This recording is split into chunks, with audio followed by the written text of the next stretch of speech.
Yo, what is up guys? Hope you're all having a fantastic day. So 343 just finished doing a community stream showing the future of Halo Infinite and what we can expect in terms of content. And we're going to be breaking it down here, giving you a quick recap of what you can expect. So let's get right into it. So the first thing I want to note is the fact that 343 are no longer doing seasonal updates. So that means there's going to be no seasons anymore. And what seems to be no more battle passes. So it's just going to be regular updates now, like you see in most other games where they just update it from time to time. I wouldn't really expect any large updates anymore after this one. There's still going to be updates, but I think most of them are going to be like more small scale stuff, which I do want to make a whole video dedicated to talking about that, so I'll get more into that in another video. Anyways, with this new update, which is called CU29, we do get a good variety of stuff here. It's a pretty chunky update. Not as big as Season 5, but it's a pretty solid update, I'd say. So the first thing they showcased was the Mark IV Armor Core. So this is an armor core that is going to release with this new update on January 30th. It is completely free. And since it's a armor core, that means that you can actually customize it. You can change the helmet, the shoulder pads, the gloves, etc. It's not like the Mark V where it's a kit and you could barely change much of it. For this one, you actually have the freedom to change it as you please. And I mean, it just looks awesome. I mean, it's literally the armor from Halo Wars. It looks fantastic. Anyways, moving on to the next thing they showed here was the Halo TV show helmet. Now this I made a video about way long ago. There was leaks for it. We just didn't know when they would release and how they would release. Like, would it be through the shop or something else? Because initially I thought these would be in the shop. I mean, I'm sure these would make some good money, but apparently they're actually not. They actually say themselves that these are going to be free ultimate rewards for the first few weeks of this new update. So I mean, that's a huge W. So all the TV show helmets, the Riz helmet, the Kai helmet, and the Vanek helmet will be completely free. Of course, you just got to go through the challenges to get them. I thought it would be in the shop, so that's awesome. So on to the next thing, cross-core shoulders will arrive with this new update. Recently, with Season 5, we got cross-core helmets. Now this time we're getting it for shoulders, so you'll be able to interchange your shoulders between every core. So that's going to be great for me. I can use the ODST shoulder pads now. So that's another fantastic change and just opens up customization even more. On to the next thing they talked about is the operations that we're getting with this update. Now, some of these operations we're going to see later down the line. And I don't know if it's going to be for this entire year or if there's going to be more operations. Currently, right now, there's only 3 that they've revealed. And the first operation is the Spirit of Fire operation, which launches alongside the new update on January 30th. And this is actually the operation that contains an awesome weapon model, which is actually the CE assault rifle. However, it is not free. It is the exclusive reward for this operation, so you got to pay like $5 for it. But there's a bunch of other stuff that you can get that of course is Spirit of Fire themed, like emblems, nameplates. There's some coatings and some armor pieces for the new core. So the second operation is called Cyber Showdown 3. Now this one is dedicated to the Chimera core, so you get a bunch of Chimera armor pieces. And they said that they want to go with the more wired look, so there's a bunch of wire on the new Chimera pieces. And of course you got your typical emblems and coatings and whatnot. There's a really cool visor in this pass that I think looks really nice. So the third operation is called the Yappening 2. And yeah, this one, as you would expect, has a bunch of grunt themed cosmetic. I think the armor pieces are dedicated to the Mark 7 core, and it kind of looks like a grunt. There's a helmet in here that kind of looks like a grunt. Maybe it's just me, but it does look kind of funny looking. But yeah, this one, I'm not gonna lie, I think this one's probably the least interesting one. What I'm more concerned about is whether we're gonna get some really cool event playlist alongside these operations. They haven't really said much on that, and since seasonal updates are no longer a thing, it's kind of hard to see like whether we're going to get more operations later on or something like that.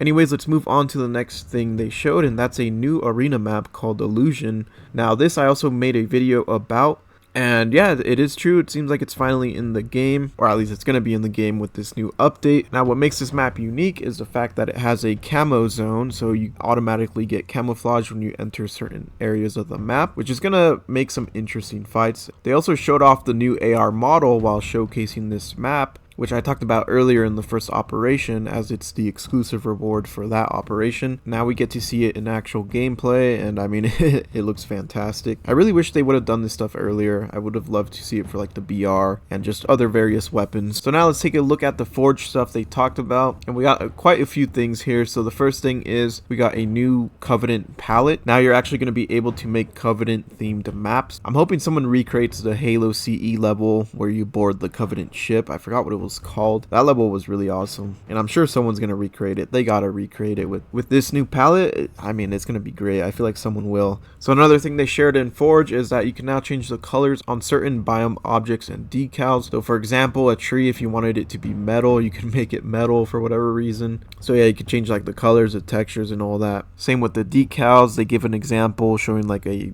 dirt stain, or what is that, like a piece of dirt or something, I don't know, but yeah, they change it orange and then it looks like a hunter's blood or something. It's pretty cool. So you could be like more creative with those objects now. Now let's move on to the next thing, and that is mode scripts, which I'm not even gonna lie, that I was kind of itching my head the entire time. But basically it seems like you're now just gonna be able to save modes to like a certain script, and then you could bring that script onto like other maps or something like that, is the best way to summarize that. Now they also revealed some palettes that we're gonna get in the future. So this is not going to come along with this update, but this will come in the future later on down the line, and that is the alien palette, which has a bunch of just like alien otherworldly flora, I guess you could say. It has like trees and stuff. And the cooler one is the flood palette, so we're actually going to be able to, you know, place down like flood biomass and stuff, which I think is going to go great with infection maps. So yeah, we can expect those two palettes to come out in the future for Forge. Now let's move on to the next thing they talked about, which is a playlist refresh. So what they mean by that is that they're going to be adding more community maps to a bunch of playlists, and the first two playlists that are going to get new maps by next month. So this is not going to release with this new update. It's going to come out later on, and they say in about a month. So the two playlists are BTB and Firefight. And for BTB, they do get a bit more specific. BTB is going to get 3 new community made maps, which is Thunderhead, Insolence or something like that, and the third one is Obituary. Yeah, I mean, they look all right aesthetically. I'm not gonna lie, I'm not really into them. I was hoping for like a more unique aesthetic, but I'm pretty sure the layout on those maps is really incredible, which is why they're being added. So I don't know, we'll see once I get to play them. And the next playlist is Firefight, which they don't say the maps for this playlist, but they do say that BTB and Firefight will receive some new maps by like next month. Now they also bring up a few other playlists that they're looking into that will get new maps in the future, and that is Husky Raid and Squad Battle. So those two playlists are also going to get maps in the future, although those are going to be a bit later on. So yeah, they're going to be updating the playlist a bit. On to the next thing they talked about is the Match Composer, which they said is going to come out later this year. If you don't know what the Match Composer is, it's a way to just customize your experience of what you want to play more. Like if you don't want to play objectives, you can kind of like turn that off, or if you don't want to play Slayer and only objectives, you could do that. So you'll be able to customize more so of what you want to play. Like if you only want to play snipers or something like that, yeah, you'll just be able to customize what you want to play, much like Halo MCC's Match Composer. Next thing they talked about was an update on the new networking model, and they pretty much just say that, you know, overall they got good feedback, that it was a lot better. And they also mentioned that a lot of the issues that they had with the new networking model they already fixed, but they're still not going to roll it out because they still need to, you know, do some fixes. So we can definitely expect that sometime in the future, but we're not going to get the new networking model with this new update. They're basically just saying that they made a good amount of progress on it. So the next thing they talk about is a new feature that they have planned for the future, and that's the ability to be able to unlock previous rewards, like ultimate rewards or things from previous events, through just playing. And they mentioned that it's similar to Halo MCC, where you would get Spartan points and then you could buy stuff with those Spartan points and spend it, like, you know, on certain rewards and stuff or cosmetics. And so it seems like that's what he's basically saying, is that you're probably gonna have to do like a challenge or something, and then you get a Spartan point, and then when you get that Spartan point, you could spend it on whatever previous rewards that we've had back then if you don't have them, which I think is going to be awesome. It's basically like a free shop, except you actually have to play the game and unlock those points for people who haven't gotten this stuff before or missed out on it, which I think is going to be great. Yeah, I think that's going to be awesome. It adds more to the game, although it is a bit unfortunate that it's only for previous rewards. I wish they would add like new rewards too, but regardless, I think it's still good. I think it's far better than just like granting everyone the previous rewards, because a lot of people had to go through the very very challenging challenge system that we had back then that was very annoying. And I think this is like a good way to implement it without like angering people who had to fight the challenge system back then, because man, I was one of those people. It was crazy, man. On to the next thing they talk about is a new anti-cheat system, which I think they mentioned is the same one they used in Halo MCC, and now they're bringing it over to Halo Infinite. I'll be honest, I haven't encountered a cheater since literally launch, when there was like so many players and it was easy to cheat and stuff. So I don't even know. I didn't even know they still existed, but I guess it's still a problem.